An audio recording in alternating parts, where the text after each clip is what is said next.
గత వారం రోజుల నుండి జగ్గయ్యపేట ప్రాంతంలో నేను సామినేని ఉదయభాను అనే అతను ఆయన మాజీ శాసనసభ్యుడిగా పార్టీ వైఎస్ఆర్సీపీకి రాజీనామా చేసి జనసేనలో చేరుతానని చెప్పి ఎప్పుడైతే నేను తెలియజేశానో అప్పటి నుండి కూడా కొంతమంది శక్తులు అంటే నాకు రాజకీయాల్లో నేనంటే పడని వాళ్ళు, నాకు వ్యతిరేకులు అనేక మార్లుగా అంటే గతంలో కూడా వారు నాతో పాటు కొంతకాలం పనిచేశారు.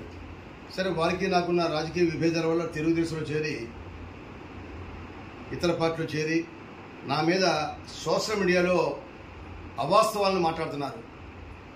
ఎవరైతే అవాస్తవాలని మీరు పోస్టులు పెడుతున్నారో వారందరూ నేను హెచ్చరిస్తున్నాను. దమ్ము ధైర్యం ఉంటే ఓ డిబేట్ రండి, జగ్గయ్యపేటలో ఎక్కడ కావాలో రండి, డిబేట్ రండి, నా ముందు మాట్లాడండి. ఒకళ్ళు అధికారంలోకి వచ్చి ఎస్జిఎస్ కళాశాల స్థలాల కోసం అని చెప్పి ఒకరు చెప్తున్నాడు. మిస్టర్, ఎవరైతే పెట్టారో వాళ్ళకి నేను హెచ్చరిస్తున్నాను. ఎస్జిఎస్ కళాశాలలో నేను చదువుకున్నాను. ఒక పూర్వ విద్యార్థిగా దానికి గోల్డెన్ జూబ్లీ ఫంక్షన్స్ పెట్టాను. బ్రహ్మాండంగా దాన్ని లక్షలాది రూపాయలు నా సొంత డబ్బులు ఖర్చు పెట్టి దాని కాలేజీని అనేక రకాలుగా నేను డెవలప్ చేశాను. కాలేజీ కాంపౌండ్ వాల్ కట్టాను. కాలేజీ పీజీ సెంటర్ తీసుకొచ్చాను. అధికారంలో ఉండగా అనేక మారుగా కాలేజీని డెవలప్ చేశాను.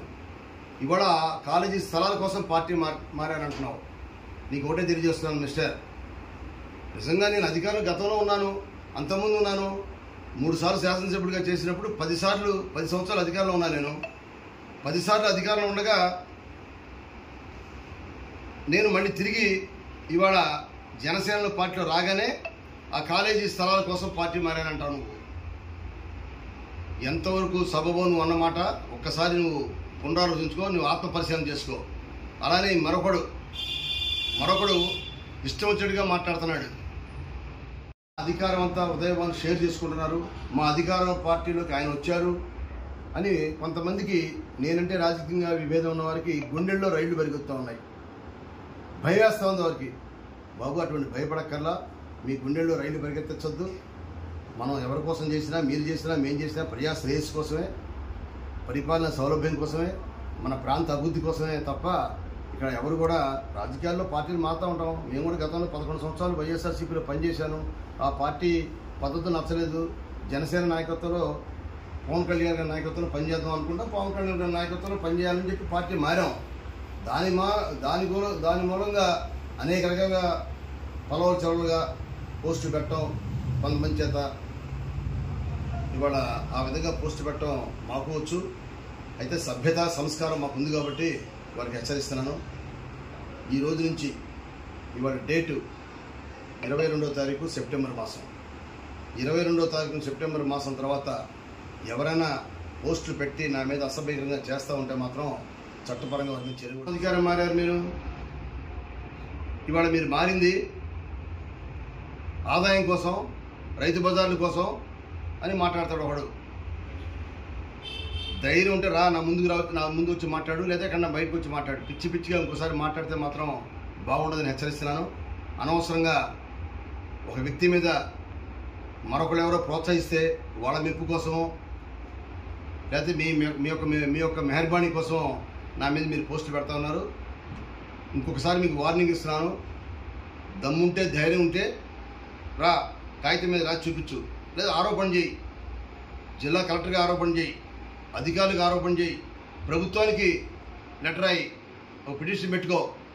నా మీద ఎటువంటి ఆరోపణలు ఉన్నాయో, నేను ఎందుకు పార్టీ మారుతున్నానో ధైర్యంగా రాయి, లెటర్ రాయి.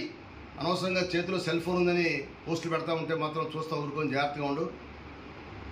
వాళ్ళందరూ కూడా ఎవరైతే నాకు వ్యతిరేకంగా పోస్టులు పెడతారో వాళ్ళందరూ కూడా హెచ్చరిస్తున్నాను.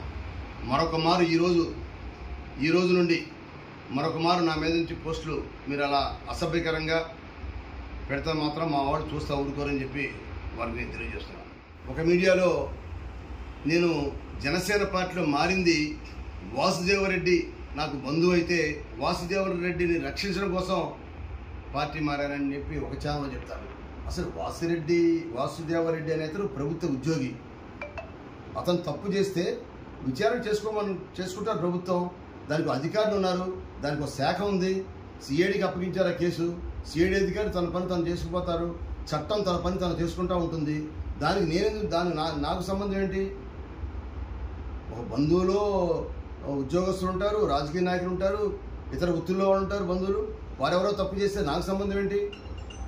కాబట్టి దయచేసి ఛానల్ వరకు కూడా తెలియజేస్తున్నాను. ఇప్పుడు ఉంటే ఆరోపణ ఉంటే రుజువు చేయండి, శిక్ష వేయమనండి. నేను ఎవరికైనా రికమెండ్ చేస్తే దాన్ని కూడా ఆధారం ఉంటే నిరూపించండి.